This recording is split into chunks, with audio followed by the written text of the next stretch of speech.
journalism in the advent of fake news and disinformation in my country. We need to work it out. We need to prove that we are the voice of the people. We are the media. We are the facilitators. Ani-ana ang mga balita nga nahagpat sa Newsline Philippines Information Center. Ako si Paul Palacio. Tutok na!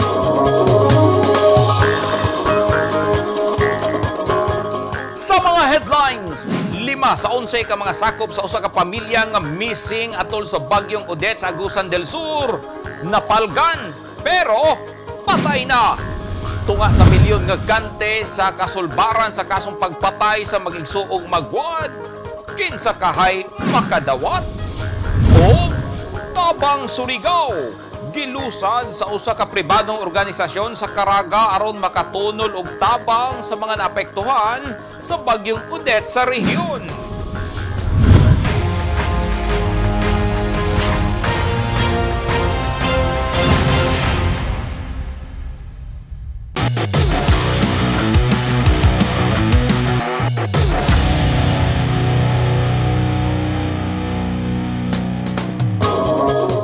Sa detalye sa ato mga balita, patay na nga miabot sa evacuation center ang 6 sa 11 ka mga miyembro sa pamilyang Cabalquinto nga na-missing atol sa bagyong Odette sa Sibagat, Agusan del Sur. Tungod niini, ang magtiayong Cabalquinto na lang ang nabilin nga magpasko. Ani ang report ni Arjon Sabalde Ramones. Gihaya nagkaroon sa evacuation center sa barangay Quioya, Sibagat, Agusan del Sur ang patayng lawas sa mga anak ni Peregrino ug Roslyn Cabalquinto nga sila Perilyn Sanico, Proylan, Pedji ug RV Cabalquinto. Gahapon lang napalgan ang patayng lawas sa usapas mga anak ni ini nga si Robert, samtang baa pa lang sa iyang umagad nga si J. Paul Sanico ang napalgan. Na-missing sila dihang paingon na unta sa evacuation center sa ilang barangay atol sa bagyong Odette, Disyembre 16. Samtang nagpadayon pa hangtod karon ang retrieval operation para sa ilang mga umagad ug apo. Ang mga sakop sa Search and Rescue Sibagat ug Agusan del Sur, 65th IB Philippine Army, kapulisan ug mga bumbero sa Sibagat ang mihimo sa retrieval operation kauban ang ubang mga residente. Nakalingkawas si Peregrino kay nagpakaon pa siya sa ilang mga binuhing hayop atol sa ilang pagbakwit, samtang si Roslyn na narbaho sa Surigao City. Patabok na unta ang mga Cabalquinto sa sapa dihang naanod sila sa kusog nga bulog sa tubig ug natabunan sa midahiling yuta ug mga troso. Arjun Sabalde Ramones, Newsline Philippines, Caraga Region. Stay safe. Padayon ang pagpakabana sa lain-laing organisasyon sa gobyerno man o sa pribado aron makahatod og hinabang para sa mga apektado sa bagyong Odette. Sa Caraga Region, nahimong tulay sa mga hinabang ang usa ka pribadong grupo nga REACT. Ani ang report ni Arjon Sabalde Ramones. Migi ka na kaganinang sayo sa buntag, Disyembre 21. Ang truck nga gikontrata sa grupong REACT Palm Oil kon Regional Emergency Assistance Communication Team Philippines Incorporated nga maghatod sa unang batch sa relief goods para sa mga residenteng apektado sa bagyong Odette sa Surigao City. Ang grupo usa ka non-government organization diin gaserbisyo ug gatabang sa koordinasyon pinaagi sa radio handset communication labi na sa mga lugar nga minus o kaha dunay pagkawala sa signal sa mga network provider nga sagad gikinahanglan panahon sa kalamidad. Luoy gid kayo lang kahimtang, walay kuryente, walay tubig, wala tanan even pagkaon. Naka-decide mi nga kung isa tong gustong mo donate nga between lang sa members. So mo to naka-raise mi kwarta, mo to nga naka-provide mi aning 520 packs of relief goods. Napoy naghatag og mga donations nga tubig, and kanang mga coffee, gatas from individuals. Napoy nag-donate og mga clothes. Nagsugod na sa pagpandawat og cash og in-kind donations ang grupo sama sa bugas, tubig, dilata, noodles, kape, sabon ug sanina. Niadtong Sabado, Disyembre 18 sa ilang headquarters sa Barangay 4, Poblacion, San Francisco, Agusan del Sur. Lakip sa mga nagatod sa iyang donasyon nga usa ka sakong used clothing, Ang residenteng si Maria Tereseta Butaya kinsang midasig sab sa uban nga maghatag kay ang gamayng donasyon kung matigom mudaghan na. Mas masaya magud siya kung makastock lang sa abang balay, so ihatag na lang namo kaysa sa mga daot lang siya, madaan na lang ana. At least magamit pa nila. Kung sa matun mas nakaluwag-luwag nga gikan sa tong kasing-kasing nga makahatag ta sa ilaha, at least man lang sa gamay ana nga butaw makahatag tag blessing sa ilaha. Sumala sa grupo, mamahimo silang mudawat og donasyon sa mga walk-ins o kaha pinaagi sa pag-contact sa ilang mga numero sa cellphone. So akong hangyo ang magtanang katawhan dinhi sa San Francisco nga mag-initiative na lang ta kung unsay atong angay buhaton. Manghinaot ko pohon nga dili kita maglangan paghatag og pagdonate sa atong mga kaigsunan nga nabiktima sa bagyong Odette. Sa pinakaulahing datos sa National Disaster Risk Reduction and Management Council, kapin 3,000 ka mga barangay ang apektado sa bagyong Odette, kung asa kapin 300,000 ka mga apektadong pamilya, kung kapin 1 ka milyon ka tawo gikan sa napulog ka rehiyon sa nasod. Lakip na dinhi ang Caraga. Arjun Sabalde Ramones, Newsline Philippines, Caraga Region. Stay safe. Sa wala pa malubong kagahapon ang patayng lawa sa magigsuong Magwad, gikasuhan na sa Mlang Municipal Police Station ang mga responsable sa ilang kamatayon. Apan human sa mangilngig nga krimen, miabot sa tunga sa milyon ka pesos ang reward money sa LGU ug uban pang stakeholders alang sa kasulbaran sa kaso. Ani ang report ni Ronnie June Otero. Dunay ganti nga 500,000 pesos o tunga sa milyon ang makatudlo sa mga sospek nga may patay sa magigsuong Crisel Gwen o Crisvy Luis Magwad. Kagahapon, gilubong na ang managsuon.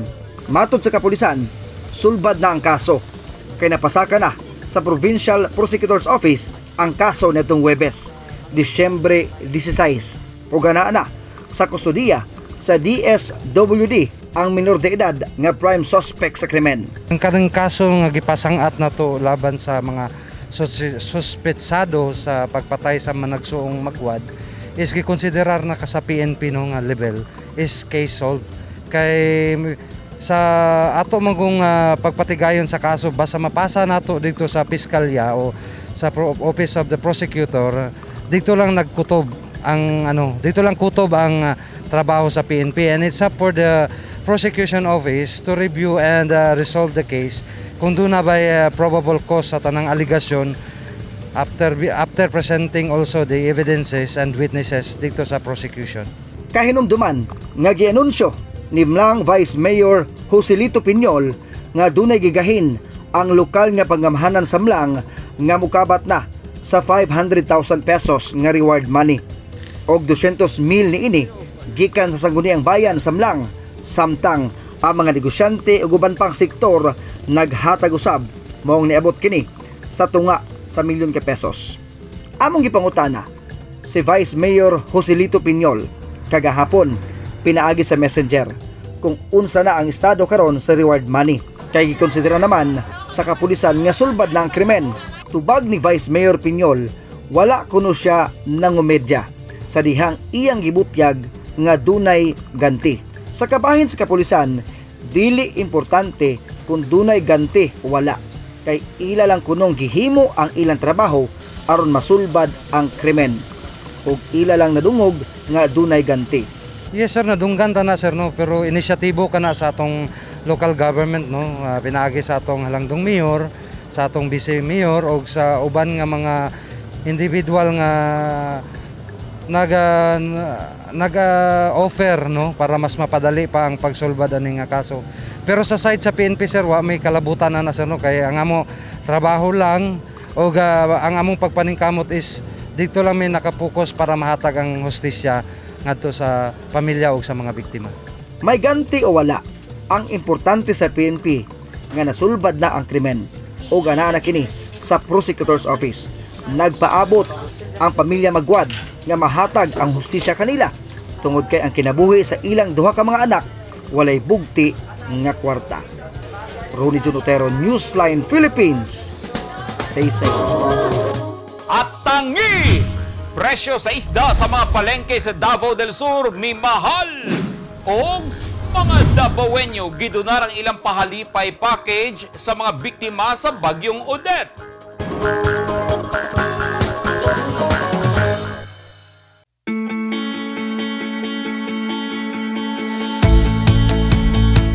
Gusto ba mo og barato ug orihinal nga mga construction supply? Sa kadaghan sa imong pilian, all-in-one ang imong pagpamalit. Tara na sa 3M1 ug T-Square Lumber and Construction Supply na himutang sa daang Hardika, Lanao ug Dayo Street, Kidapawan City. Naging mapaghamon ng taong 2020 sa bawat Pilipino at sa Philippine Charity Sweepstakes Office. Nakapanlulumo at nakapanghihina, ngunit hindi tayo kapwa susuko. Mula noon, ngayon at sa hinaharap, asahang makakasama ninyo ang PCSO sa pagbangon ng Pilipino sa anumang pagsubok. We will get through this crisis as one nation.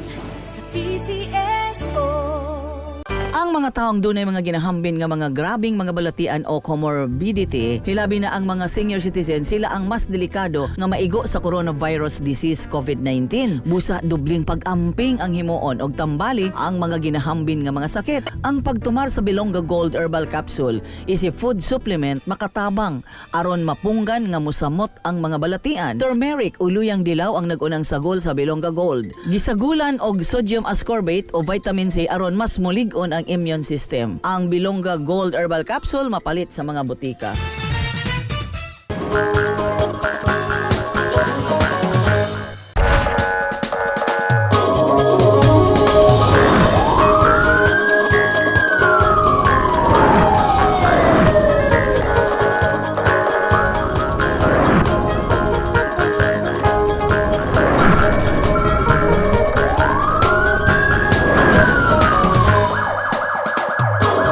Kapin 2,000 ka mga tableta sa ecstasy party drugs ang nasignate sa Bureau of Customs Port of NAIA, PDEA ug NAIA I-8DITG sa Central Mail Exchange Center ug DHL Warehouse sa Pasay City. Nasignit ang droga tungod sa gipahugtan nga profiling o striktong examination sa mga customs personnel nga gitago sa parcel nga gideklarang switch panel og 2-letter post nga gikan sa Germany ug the Netherlands nga nakakonsign sa taga Quezon City, Bulacan ug Las Piñas, tanan-tanan. Muabot sa 2,437 ka mga tableta sa ecstasy party drugs ang nadiskubrihan nga mobalor sa 4,142,900 pesos. Gi-turn over dayon ngadto sa PDEA ang mga nasignit nga illegal nga droga. Gipalabi sa ubang residente sa Davao City nga ang mga biktima sa bagyong Odette ang mudawat sa pahalipay package nga gitagana unta para sa ilang pamilya. Ang pahalipay package sa lokal nga kagamhanan alang unta sa kapit 1 ka milyon ni ini nga residente apan mamahimo kining dili na kuhaon og ihatag na lang sa mga nabagyuhan. Ani ang report ni Eugene Hinutan. Ako dyan ang damage, grabe sobra-sobra. Papasko na ba ya? Emosyonal nga gisaysay kanako sa residenteng si Lian Flores ang iyang kinasing-kasing nga pagdonar sa iyang pahalipay package. Sumala niya, mas kinahanglan man sa mga biktima sa bagyo didto sa Caraga ang tabang kaysa iyang pamilya. Sama niya, luag sab sa dughan ni Jovian Baro nga idonar ang iyang pahalipay package. Ang pahalipay package gitagana sa lokal nga panggamhanan sa Davao alang sa mga residente sa syudad labi na karon taliabot ang Pasko. Sa kuha lang no, para makatabang punta sa katong mga nasalanta sa Bagyo. Although gamay lang pero dako nang tabang para sa ilaha. Decide ko na ihatag na lang nako no ako pahalipay kay tungod bas kailangan sa mga nasalanta sa Bagyo. So masking in my own little way, at least nakapahalipay ko sa ilaha. maski gamay.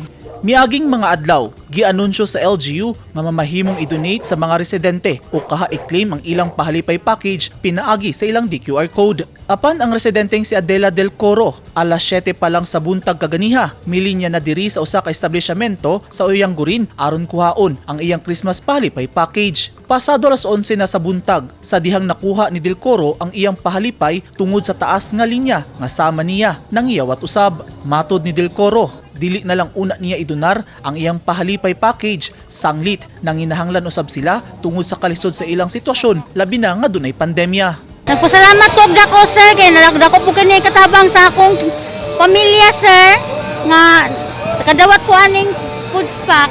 Naglaom si Flores ug Baro nga daghan pa ang musundog kanila aron mas daghan sab silag matabangang pamilya nga nabagyuhan labi na sa mga Dabawenyo nga ana-ana sa maayong kahimtang estado sa panginabuhi. Subling pahimangno sa lokal nga gobyerno sa mga residente nga dili modagsang sa pagkuha sa ilang pahalipay package, sanglit mulong tadpa hangtod Enero 31, 2022 ang distribution niini aron malikayan ang posibleng pagkatag sa COVID-19. Target sa LGU nga mahatagan og pahalipay package ang 1 ka milyon ka mga residente. Eugene Hinutan, Newsline Philippines, Davao Region. Stay safe! Halos 80 pesos ang gisaka sa presyo sa matag kilo sa isda sa Davao del Sur Public Market. Sumala sa mga mamaligyaay, epekto kini sa menos nga supply tungod sa bagyo. Ani ang report ni Ronnie Jun Otero. Misaka ang presyo sa isda dinhi sa Davao del Sur. Kini ang gibutyag sa mga negosyante og isda kanako. Bisan pa man sa abiso sa Department of Trade and Industry o Department of Agriculture nga normal ang gihapon ang presyo sa mga palaliton. Apan sukwahi kini sa atong makita sa mga merkado. Dugay na natong nabantayan nga nigabot sa Disyembre, musaka ang presyo sa mga nag-unang palaliton dinhi sa Digo City. Ang Center of Commerce sa probinsya sa Davao del Sur mitala og pinakataas nga pagsaka sa presyo sa mga isda. 20 anyos nang naninda og isda si Zelfa Hayao dinhi sa merkado sa Digo City. Iyang gibutyag kanako nga karon tuiga iyang nasinati ang pinakamahal nga presyo sa isda sukad kini na maligya. Karon jud ang pinakamahal. Kay ang pirit sa una dinhi moabot og 200, karon 200. Kung kaniadto ang pirit tag 140 pesos lang matag kilo, karon tag 200 pesos na kini. Ang barilison nga kanhing 160 karon 240 pesos na. Ang burot kaniadto tag 150 karon 220 pesos na. Nihit ang supply og sobra ang demand. Kini maoy nag-unang rason og sanglit na apektuhan kita ni Bagyong Odette. Akong gipangutana si Venji Laparan, 23 ka tuig na usab, naninda og isda nga barilison sa palengke kung kumusta ang presyo sa baligya ni ining karaw og matod niya. Medyo pagsaka sir, ano kanang walay bagyo, December, December, mahal jud ang isda. Kulang ang supply sir kay tungod na bagyo. Ang presyo sa iyang karaw karon 250 pesos matag kilo. Gani kaniadtong Disyembre milabay tuig 180 pesos lang ang presyo niini. Og dili Disyembre mubagsak pa sa 140 pesos matag kilo. 200 kay may mahal ang tanang isda. Minus kay ang isda, gamay ra dala sa amo. Akong naabdan si Vince Haino, usa ka mountaineer nga namalit og isda aron ilang sugbahon sa ilang grupo. Bisan mahal ang isda, way mahimo kundi mamalit gihapon siya kay matod niya. Malit dito na ginanglano na. Kadi po tapos sa ilang presyo kay kita igor ra man consumer ra man ta. Ang supply sa isda dinhi sa Digos sagad kinumpra gikan sa Jansan ug ubang bahin sa Mindanao sa sagad sa mga fishing areas nga naigo sa bagyo. Di lang ang atong bulsa ang naapektuhan sa bagyo tungod sa pagsaka sa presyo. Dili nato kalimtan nga ang labing naapektuhan niini mao ang mga mangingisda nga sagad nagpuyo sa mga coastal communities nga mao ang unang naigo pagkuso-kuso sa Bagyong Odette niadtong milabayng Huwebes. Krisis man ang panahon karon, duno may pagsaka sa mga palitunon, apan kitang mga consumer wala kitay mahimo. Sanglit, dunay hinungdan ang tanan. O gusto niini mao ang law of supply and demand. Ronnie Otero, Newsline Philippines, Province of Davao del Sur. Stay safe.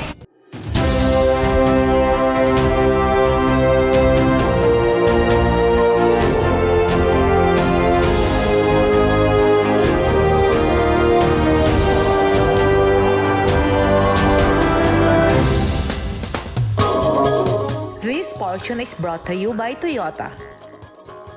This portion is brought to you by Rizal Memorial Colleges. Nadakpan sa tropa sa militar ang usa ka miyembro sa New People's Army kon NPA nga nasamdan human sa 30 minutos nga engkwentro sa sitio Barigyan, Barangay Golden Valley, Mabini, Davao de Oro sa miaging adlaw Disyembre 19, tuig 2021. Giila sa militar nga tropa sa 48th Infantry Battalion ang nadakpan nga si Daniel De Llosa alias Axel, political instructor sa Guerrilla Front 2 sa NPA nga gibiyaan sa iyang mga kaubanan. Nakadakop sab ang militar human sa engkwentro og laing duha ka miyembro sa NPA din usa niini menor de edad nga gidala na sa headquarters sa 10th o 1st Brigade. Na-recover sa militar ang usa ka M16 rifle, usa ka M14 rifle ug caliber 22 rifle, medical paraphernalia, bogas, electronic devices ug mga subversibong dokumento. Gitambalan na sa militar ang nasamdan nga NPA.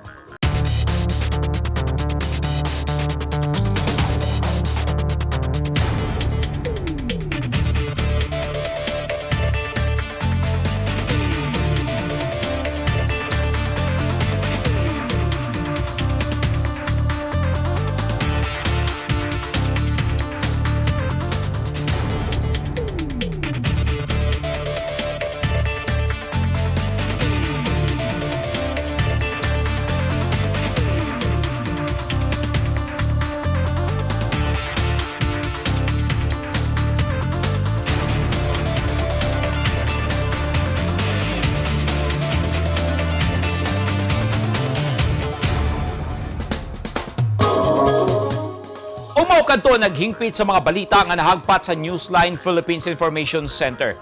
Alang sa dugang balita, bisitaha ang website nga www.newsline.ph, sa Facebook page, Instagram, newsline.ph, o sa Twitter, newsline.ph. Kung aduna mo'y mga balita o impormasyon sa inyong tagsa-tagsa ka mga lugar sama sa sunog o baha, mamahimo ka na ninyong i-share pinagi sa Newsline Messenger. Makita usab bininyo sa Channel 50 sa Sky Cable sa Davao ug General Santos City. Channel 49 ug Channel 50 usab kita sa NCTVN Cable TV sa North Cotabato. Ug syempre, mo subscribe kita sa YouTube channel sa Newsline Philippines ug sa app nga TikTok.